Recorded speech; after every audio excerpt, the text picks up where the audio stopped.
Hi friends, welcome to relax recipes. இன்றைக்கி நம்ம பார்க்க போகிறது ரொம்ப சிம்பிளான அதே சமயம் ரொம்ப டேஸ்டியான ரெசிபி தாங்க. ஃப்ரைட் ரைஸ் ஹோம் ஸ்டைலில் எப்படி பண்ணலாம் அப்படின்னு பார்க்க போகிறோம். இது ரெஸ்டாரண்ட் ஸ்டைல் இல்லை அப்படிங்கிறதுனால இதுக்கு எந்த விதமான சாஸும் தேவைப்படாது. வாங்க என்னென்ன பொருட்கள் தேவைன்னு பார்த்துடலாம். நான் இதுக்காக ஒரு 2 கப் பாஸ்மதி அரிசியை ஒரு நல்லா கழுவிட்டு ஒரு அரை மணி நேரம் ஊற வச்சுருக்கேன். வெஜிடபிள் எல்லாமே நல்லா பொடியாக கட் பண்ணி வச்சுருக்கேன். அதாவது முட்டைக்கோஸ், கேரட், பீன்ஸ், அப்புறம் குடமிளகாய் இதெல்லாம் சேர்ந்து ஒரு 2 கப் வர்ற மாதிரி எடுத்துருக்கேன். குடமிளகாய் மட்டும் கொஞ்சம் எக்ஸ்ட்ரா எடுத்துக்கோங்க, கொஞ்சம் நீளமாக கட் பண்ணி எடுத்துக்கோங்க. இது போக வெங்காயத்தாள் யூஸ் பண்ணிங்க அப்படின்னா உங்களுக்கு வாசம் ரொம்பவே நல்லா இருக்குங்க. வெங்காயத்தாள் கிடச்சிதுன்னா அதை பொடியாக கட் பண்ணி எடுத்து வச்சுக்கோங்க. ஒரு 2 வெங்காயத்தை ஸ்லைஸ் பண்ணி எடுத்து வச்சுருக்கேன். 2 வெங்காயமும் 4 பச்சை மிளகாவும் எடுத்துருக்கேன். இந்த பவுடர் தான் ரொம்ப முக்கியங்க ஃப்ரைட் ரைஸ்க்கு. இது ஒன்றும் இல்லைங்க, இது என்னென்னா ஒயிட் பெப்பர் பொடி, அதாவது வெள்ளை மிளகு பொடி. இது வந்து கொஞ்சம் இனிப்பு கலந்தாக்கில் இருக்கும். இப்போ நம்ம அரிசியை வேக வச்சு எடுத்துக்கலாம். தண்ணியில் கொஞ்சமாக உப்பும் கொஞ்சம் எண்ணெயும் போட்டு ஒரு 3/4 வேக்காடு அரிசியை வேக வச்சு எடுத்து வச்சுக்கோங்க. இப்போ நம்ம காய்கறிகளை வதக்கிடலாம். கொஞ்சமாக ஒரு பேனில் வந்து கொஞ்சமாக எண்ணெய் சேர்த்துக்கோங்க. ஒரு 2 டேபிள் ஸ்பூன் அளவுக்கு எண்ணெய் சேர்த்துக்கலாம்.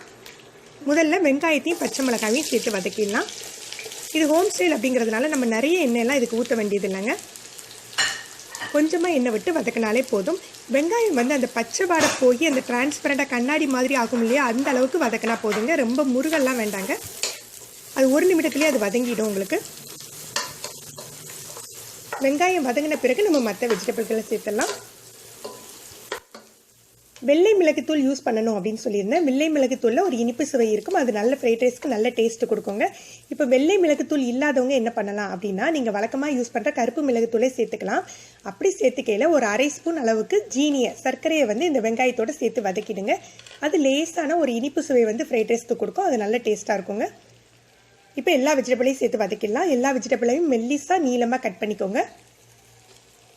இதை நம்ம தண்ணி விட்டு வேக வைக்கக்கூடாதுங்க. உப்பு சேர்த்து இந்த பாத்திரத்தை அப்படியே மூடி போட்டு மிதமான தீயில வேக வைக்க போகிறோம். முதல்ல லேசாக கிளறிக்கலாம், அதுக்கப்புறம் நம்ம உப்பு சேர்த்துடலாம்.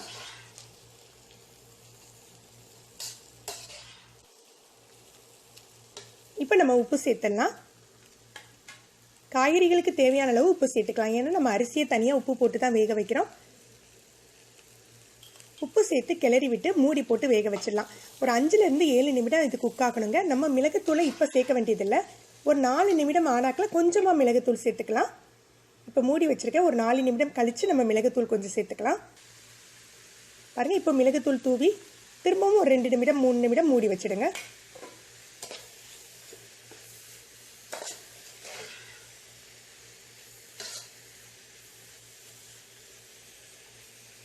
இந்த ஃப்ரைட் ரைஸ்க்கு காய்கறிகள் ரொம்ப வெந்திருக்கக்கூடாதுங்க. ஒரு 80% தான் வெந்திருக்கணும், அப்போ தான் உங்களுக்கு டேஸ்ட்டாக இருக்கும்.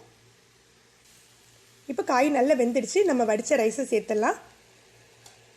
டோட்டலாக காய்கறிகளை 5லேருந்து 7 நிமிடம் வந்து நீங்கள் வேக வச்சுக்கோங்க. தீயை மிதமாகவே வச்சுக்கோங்க. வச்சுட்டு இப்போ நம்ம ரைஸை சேர்த்துட்டு நம்ம கிளறி விடலாம். இப்போ நம்ம ரைஸ்லேயும் உப்பு போட்டிருக்கோம், காய்கறிகளையும் உப்பு போட்டிருக்கோம். நீங்கள் உப்பு செக் பண்ணிக்கோங்க. உப்பு காணலைன்னா நீங்கள் உப்பு சேர்த்துக்கலாம். இதோட நம்ம வெள்ளை மிளகுத்தூளை சேர்த்துடலாம். சேர்த்துட்டு அரிசி உடையாமல், அந்த சாதம் உடையாமல் மிதமான சூட்டில் கிளறி விடுங்க. ஒரு 2-3 நிமிடம் கிளறி விடுங்க. நல்ல எல்லா காய்கறிகளும் ரைஸோடு மிக்ஸ் ஆகிற மாதிரி கிளறி விட்டுருங்க. காரம் பத்தலைன்னா நம்ம மிளகுத்தூள், கருப்பு மிளகுத்தூள் கூட எக்ஸ்ட்ரா சேர்த்துக்கலாங்க.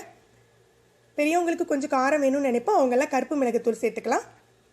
இது ஹோம் ஸ்டைல் ஃப்ரைட் ரைஸ் அப்படிங்கிறதுனால உங்களுக்கு சாஸ் எதுவும் சேர்க்கல, அதனால ஹெல்த்துக்கு எந்த பிரச்சனையும் இல்லைங்க. நீங்கள் இதை ட்ரை பண்ணி பாருங்கள்.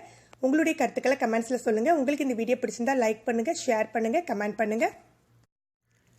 நம்ம சேனலை சப்ஸ்கிரைப் பண்ணிவிட்டு மறக்காமல் கீழே உள்ள பெல் பட்டனை ப்ரெஸ் பண்ணிக்கோங்க. அப்போ தான் நம்ம சேனலில் போடுற புது வீடியோக்களோட நோட்டிஃபிகேஷன் உங்களுக்கு இமீடியட்டாக கிடைக்கும். மேலும் ஒரு புதிய வீடியோவில் உங்களை சந்திக்கிறேன். நன்றி.